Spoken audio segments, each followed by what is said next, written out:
Hello, my friends. Welcome to Adda 24/7. I'm your mentor Veer and I'm here with a very sensitive and important video. Sensitive इसलिए देखो दोस्तों क्योंकि कहीं ना कहीं आपने थंबनेल देखा है और उसमें लिखा है if you are failed in the UPSC exam what's next. तो ये जो फेल्ड का जो वर्ड है ये थोड़ा सा सेंसिटिव है बिकॉज कहीं ना कहीं क्या एक एग्जाम ही हमारी सक्सेस को डिटरमाइन करता है। यह सक्सेस अपने आप में एक एंड है जिसको हम अचीव करना चाहते हैं। तो ये थोड़ा सा इसीलिए मैं सेंसिटिव रखूंगा एंड कहीं ना कहीं ये सेशन आप लोगों को एक आगे future course of action choose करने में बहुत ही ज़्यादा हेल्प करेगा। तो चलिए दोस्तों, without wasting any time let's get started. But before starting our video guys, अगर आप हमारे चैनल पे नए हैं तो please download our Adda 24/7 app from the link given in the chat box, नहीं तो डिस्क्रिप्शन में मिल जाएगा। Download it and do check out the free material that we are offering in terms of current affair, quizzes, magazines, spark capsules and so much. And आप कोई भी course buy करें तो हमेशा ऐप के थ्रू करें क्योंकि यहाँ आपको मैक्सिमम पॉसिबल डिस्काउंट मिलता है। एंड जल्दी से वीडियो के नीचे रेड कलर का सब्सक्राइब का बटन आ रहा होगा उसको दबा दीजिए, उसी के बराबर में बेल आइकन भी होगा उसको भी दबा दीजिए so that you will get the latest updated notifications of our videos. And दोस्तों एक लास्ट इंपॉर्टेंट इन्फॉर्मेशन कि अभी हमारा डबल वैलिडिटी चल रही है ऑन ऑल आर महापैक्स। ये महापैक्स क्या होते हैं इसका इन्फॉर्मेशन मैं एंड ऑफ द सेशन दूंगा। ये बेसिकली अगर आप मल्टीपल एग्जाम्स की प्रिपरेशन करना चाहते हैं like RBI, SEBI, NABARD, regulatory exams, तो उन सभी का एक कंपाइल्ड एक बेसिकली वन स्टॉप सॉल्यूशन है फॉर मल्टीपल एग्जाम्स और उस पर डबल वैलिडिटी मिल रही है at a huge discount of 78% when you use the code Y581। 77 नहीं, 78% on Y581 when you buy it from the app. तो ऐप से बाय कीजिएगा एंड मैक्सिमम डिस्काउंट आप अवेल कर सकते हैं। चलिए बात करते हैं, थंबनेल से स्टार्ट करते हैं। देखिए यूपीएससी का एग्जाम लाखों बच्चे हर साल देते हैं और यूपी जैसा ही एक और एग्जाम भी होता है आरबीआई ग्रेड बी, बहुत सारे बच्चे देते हैं। हाँ, यूपीएससी के एक्सटेंट तक नहीं देते बट उसमें भी अगर हम देखें सिलेक्शन रेशो जो है वो वही है ऑलमोस्ट जो यूपीएससी वाला है। बहुत कम वैकेंसीज यूपीएससी में होती हैं, बहुत कम वैकेंसीज आरबीआई में होती है। अब मैं आरबीआई को यहाँ बार बार कोट क्यों कर रहा हूँ क्योंकि अगर आप देखो यूपीएससी का जो एग्जाम है वो एक उसमें एक बहुत ही ज़्यादा आई कैन से कि एक वो सोसाइटी ने इतना ज़्यादा हाइप कर दिया उस एग्ज़ाम को जिसकी वजह से हमें बाकी कोई एग्जाम नजर ही नहीं आता है।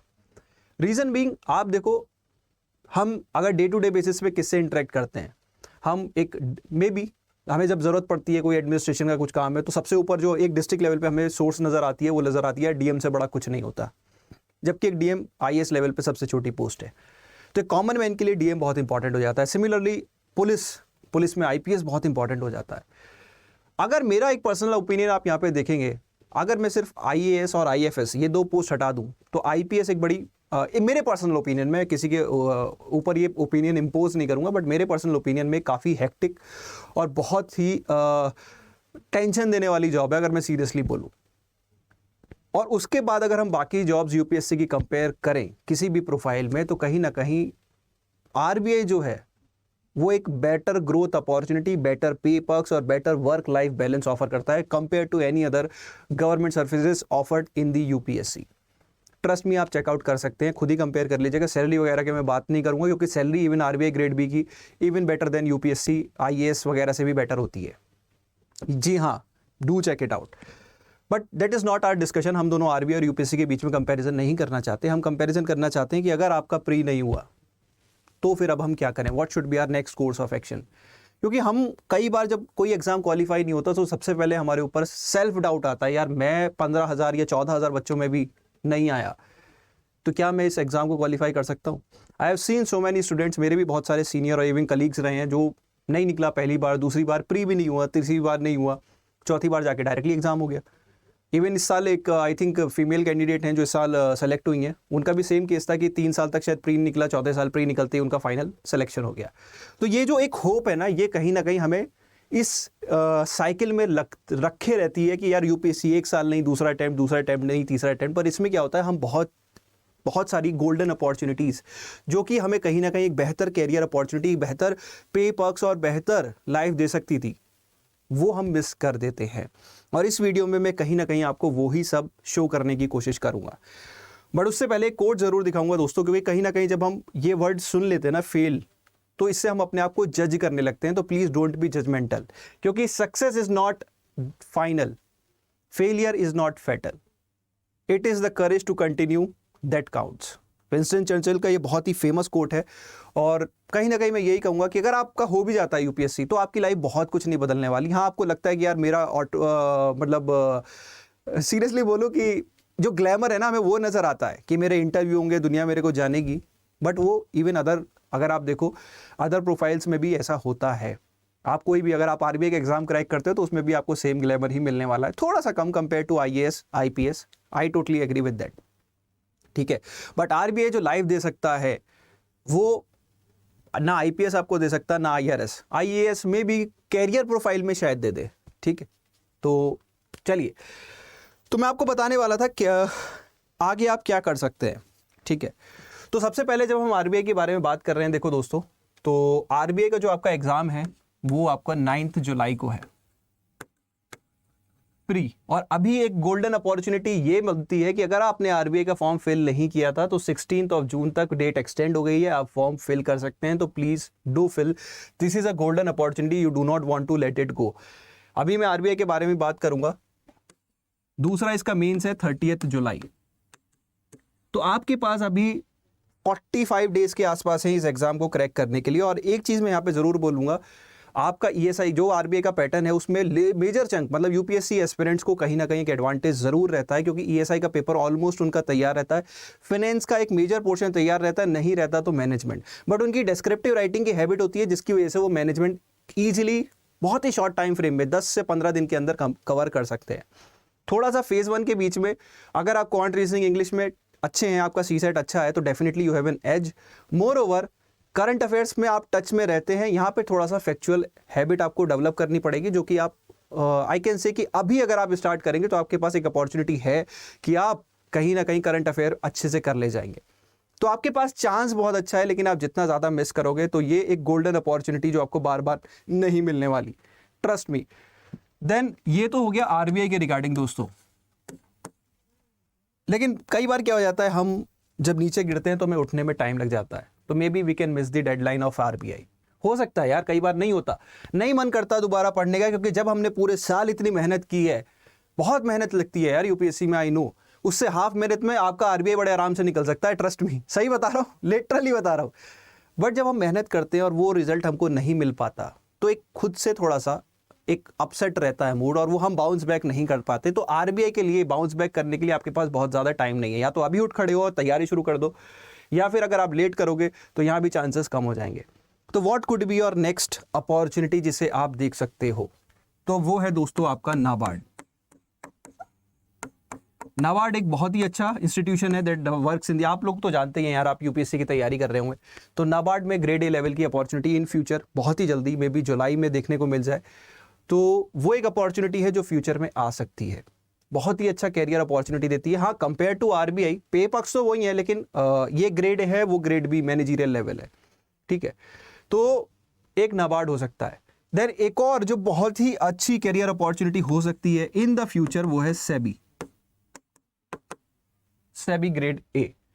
ये भी जो आपका है काफ़ी अच्छा जॉब प्रोफाइल होता है इसका। इवन अगर मैं सही बोलूँ तो जैसे हमारे एक मन में होता है ना पावर पे पक्ष, तो आरबीआई पे पक्ष है, लेकिन वहाँ इतनी पावर नहीं होती बिकॉज उनका ऑर्गेनाइजेशन स्ट्रक्चर बहुत ही प्यारा है, तो वो वहाँ पे पावर की जैसी बात नहीं होती।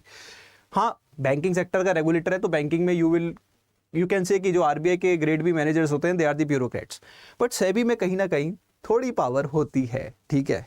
Even you can exercise little control over different matters, वो मैं ज़्यादा बात नहीं करूँगा उसके बारे में। तो सेबी में वो जो पावर आप एक्सपेक्ट करते हैं ना, वो सेबी में होती है। तो ये एक अगला एग्जाम हो सकता है, बट इसका जो है कंटेंट जो कोर्स, अगर मैं इसके बात करूँ, इसका एग्जाम की जो रिक्वायरमेंट है वो थोड़ी सी वी कैन से यूपीएससी से मैचअप नहीं होती, इसकी रिक्वायरमेंट दूसरी है। हाँ, काफ़ी हद तक कुछ कंटेंट कॉमन हो सकता है, बट इसके लिए आपको सेपरेट प्रिपरेशन करनी पड़ सकती। बाकी ये जो 2 एग्जाम है इसमें आपको डेफिनेटली एडवांटेज मिलेगा, बिकॉज एक तो यहाँ पे डिस्क्रिप्टिव नेचर ऑफ पेपर है, ईएसआई कॉमन है फेज 2 में, फेज 1 आप सिर्फ क्वालिफाई करिए, और फेज 2 के जो मेजॉरिटी ऑफ द कंटेंट है वो आपका ऑलरेडी प्रिपेयर्ड है, ऑलमोस्ट 50-60% कंटेंट आपका प्रिपेयर्ड है, बस थोड़ा सा एक्स्ट्रा एज आपको लगानी है, थोड़ा एक्स्ट्रा कंटेंट प्रिपेयर करना है, जिसके लिए आपके पास सफिशिएंट टाइम भी है। बाकी दोस्तों अगर मैं बाकी बैंक एग्जाम्स की बात करूं तो they are just a plan B, वो आते रहेंगे, आप फिल कर लीजिए, आप उन्हें क्वालिफाई कर सकते हैं। तो उनके लिए मैं ये नहीं कहूँगा कि एक यूपीएससी एस्पिरेंट जो एक सीरियस एस्पिरेंट रहा है उसके लिए ठीक है, सेटल होने के लिए मैं मना नहीं करता, plan be always work, but अगर आपने सिंसियर मेहनत की है तो this should be your next target. अब देखो एक चीज दोस्त मैं यहां पे कहूंगा, ये ये बहुत ही इंपॉर्टेंट चीज है, failing to attempt is the biggest failure of life. अगर आप अभी मन नहीं बना सकते, यू फेल टू अटेम्प्ट, अपने आप में सेल्फ डाउट रखोगे तो दुनिया तो है ही आप पे डाउट करने के लिए, फिर आप किसको प्रूव करोगे। So please ensure you do not fail to attempt this exam. Success ठीक है मिलती है, अच्छी बात है, क्योंकि ये भी एक जस्ट पीस ऑफ केक नहीं है कि आप जस्ट यूपीएससी एस्पिरेंट रहे हैं तो ऐसे ही मिल जाएगा, बट आपकी चांसेस ज़्यादा हैं और उसे, क्योंकि सिलेबस की रिक्वायरमेंट वैसी ही है जैसे यूपीएससी में होती है और थोड़ा सा एक्स्ट्रा सिलेबस भी है, बट आपके चांसेस ज़्यादा है डेफिनेटली। और यूपीएससी के रिगार्डिंग देखो मैं एक चीज़ तो कहता ही हूँ कि ये जो एग्ज़ाम है ये कहीं ना कहीं एक वो अगर मैं बोलना नहीं चाहता यार, देखो एक तरह का चरस है जिसे एक बार लत लग गई ना तो अगला अटेम्प्ट, क्योंकि सोसाइटी ने इस एग्जाम को इतना बड़ा बना दिया जिसमें हम अपने बहुत ज़्यादा प्रोडक्टिव ईयर्स, मैंने भी पहला अटेम्प्ट दिया, मेंस लिखा, उसके बाद मेरे अंदर भी होप आ गई यार मेंस नहीं हुआ इस बार तो मैं कर ही दूंगा, अगली बार प्री नहीं हुआ, उसके अगली बार भी प्री नहीं हुआ, तो देन आई डिसाइडेड यार दैट्स इट, नहीं हुआ ना 2 बार प्री, तो let's move on to other career options, क्योंकि मैं अपने सबसे प्रोडक्टिव ईयर्स वेस्ट नहीं करना चाहता। एक एग्जाम है, it does not define my life, and today may be अगर मैं सपोज हो भी जाता तो अलग वे में, सपोज रैंक ना आती, आईएएस ना मिलता, आईपीएस ना मिलता जो कि सबसे ग्लैमरस जॉब है, आईएफएस ना मिलता, रैंक पीछे रह जाती, जस्ट एज्यूम इट, ठीक है, तो फिर क्या बाकी जॉब्स, तो फिर अगर मैं कंपेयर करूं आईआरएस, जस्ट एक आज की डेट में उनकी वो वैल्यू नहीं रहेगी, मैं है वैल्यू बट वो वैल्यू नहीं रहेगी, उससे बेटर तो मैं कहूंगा कहीं ना कहीं आरबीआई है, एक तो पर्क्स ज्यादा है, ज्यादा बेटर कैरियर अपॉर्चुनिटी आपके पास है, तो इट्स टोटली यार आपको जज करना पड़ेगा, कहीं ना कहीं एक बैरियर लगाना पड़ेगा कि आप कितना अपना टाइम इस एग्जाम को देना चाहते हो। And failure in this exam doesn't define you, और in any of the exam doesn't define you, ठीक है। सो इसी नोट के साथ देखो दोस्तों मैं एंड करना चाहूंगा, तो आई थिंक आपको जल्दी से हो गया यार, बस हो गया, let's move on, let's get back, let's start our preparation. UPSC की भी कहीं से की थी ना, तो जब उसकी की थी तो let's try our hand with other exams as well. I have seen RBI और नाबार्ड दोनों में ही कहीं ना कहीं major chunk of the candidates जो होते हैं वो यूपीएससी बैकग्राउंड से होते हैं। हाँ सिर्फ यूपीएससी से नहीं होते, बट यूपीएससी वालों के पास एडवांटेज जरूर होता है। तो अगर आप चाहते हो एक न्यू अपॉर्चुनिटी ट्राई करना, if you want to try, और बेसिकली मैं यही कहूंगा failing to attempt is the biggest failure, तो please give a try. And अगर आपको प्रिपरेशन के रिगार्डिंग कोई हेल्प चाहिए दोस्तों, तो हमारा चैनल है, आप सब्सक्राइब करिए, इस पे बहुत सारा फ्री कंटेंट आपको मिलेगा, you do not have two by, clear guidelines मिलेगी कि फेज 2 की कैसे प्रिपरेशन करनी है, फेज 1 की कैसे करनी है, क्लियर गाइडलाइंस आपको मिलेंगी। आप मेरी प्लेलिस्ट देखिए, चैनल में एफएम करके मेरी प्लेलिस्ट है, आप उसमें देखिए सारी वीडियोस मिलेंगी, phase 1 strategy, phase 2 FM ESI सब कुछ, इवन हमारे बाकी मेंटर्स भी आपको गाइड करते रहेंगे। तो फ्री प्रिपरेशन के रिगार्डिंग कोई भी डाउट है आप हमारे चैनल से जुड़िए, वहाँ आपको बहुत सारा कंटेंट मिलेगा। If you want dedicated course, तो देखो रेगुलेटरी के रिगार्डिंग में एक सजेशन जरूर करता हूँ कि आप इस महापैक के साथ जा सकते हैं, रेगुलेटरी बॉडीज एंड एसओ महापैक। कहने को मैं कह दूं आप आरबीआई का कोर्स ले लो, आप नाबार्ड का ले लो, क्योंकि ये जो जर्नी है थोड़ी लंबी हो सकती है, जस्ट लाइक यूपीएससी। और उसके लिए क्या है, मल्टीपल एग्जाम्स की प्रिपरेशन अगर आप एक साथ कर सकते हो तो दैट इज बेस्ट, क्योंकि आप इंडिविजुअल कोर्सेज भी लोगे तो that will cost you around 3000। तो अगर आप सपोज आरबीआई लिया, नाबार्ड लिया, तो 2 कोर्स ही आपके 6000 हो जाते हैं। बट इस पैक के अंदर आप कंप्लीट आरबीआई, नाबार्ड, सेबी और different regulatory bodies and SO के एग्जाम्स को कवर कर सकते हैं in one single pack at a very affordable price of 4400 when you use the code Y581, not 5000, 4400। तो दिस इज द पैक अगर आप regulatory exams की प्रिपरेशन करना चाहते हो। इसके अलावा अगर आपका टारगेट बाकी बैंक एग्जाम्स भी है, एसबीआई, आईबीपीएस, तो फिर आप या तो बैंक महापैक प्लस के साथ जा सकते हो या फिर महापैक plus with book kit, it's totally your choice. सिर्फ रेगुलेटरी एग्जाम, और मेरा कहना है यार एक यूपीएससी एस्पिरेंट को कहीं ना कहीं या तो आपने मेहनत नहीं की, सिंपल सी बात है, या तो आपने मेहनत नहीं की इसलिए नहीं हुआ, और आपने मेहनत की है तो आपने बहुत कुछ सीखा, you are not a failure. Trust me, UPSC की जर्नी एक बच्चे को बंदा बना देती है। ये प्रिपरेशन एक बच्चे से it take out a man from a child, तो वो चीज़ है। तो अगर आप करना चाहते हो तो स्टार्ट टुडे, क्योंकि time is ticking and I do not want you to lose the attempt in regulatory also. So guys that's all from my side. I hope video अगर आपको एनकरेजिंग लगी है, इंपॉर्टेंट लगी है, तो please do let me know in the comment section. बाकी कोई भी क्वेरी किसी भी रेगुलेटरी एग्जाम से रिलेटेड है तो do comment, I will be there to answer all your queries. So on this note, I am your mentor V now, signing out.